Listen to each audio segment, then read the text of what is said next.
Unlimited সবজি, একটা ডিম, একটা কাঁচা লঙ্কা। স্লেজিং চলতেই পারে, টেস্টের ময়দানে এ তো নিয়মিত দৃশ্য, কিন্তু স্লেজিংয়ের নিত্য নতুন বিস্ময় সৃষ্টি করছে জ্যামাইকা টেস্ট।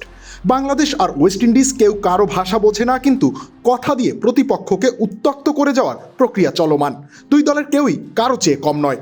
জাকের আলী সম্ভবত একটু বেশি উজ্জীবিত ছিলেন চতুর্থ দিনে। মাত্রই 91 রানের একটা ইনিংস শেষ করে নেমেছেন ফিল্ডিংয়ে। তখন কি মনে করে তিনি বলে উঠলেন, 3টা পরোটা, আনলিমিটেড সবজি।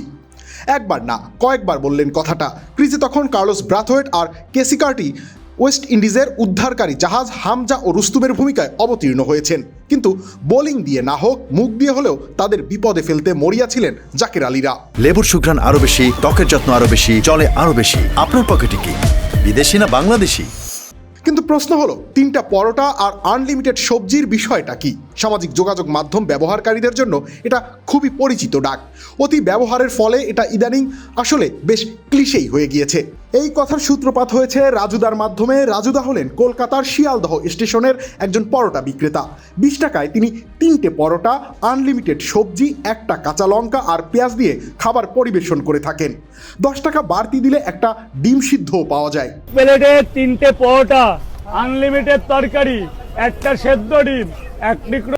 পরোটা বিক্রির এই বিচিত্র ধরন নেটিজেনদের নজর কেড়েছে। সোশ্যাল মিডিয়ায় রাজুদা তাই এখন একটা ম্যাটার। তাই বলে তিনি জ্যামাইকা টেস্টের মধ্যে গিয়ে উপস্থিত হবেন, সেটাই বা কে ভেবেছে? রবিউল ইসলাম রনি, খেলা 71।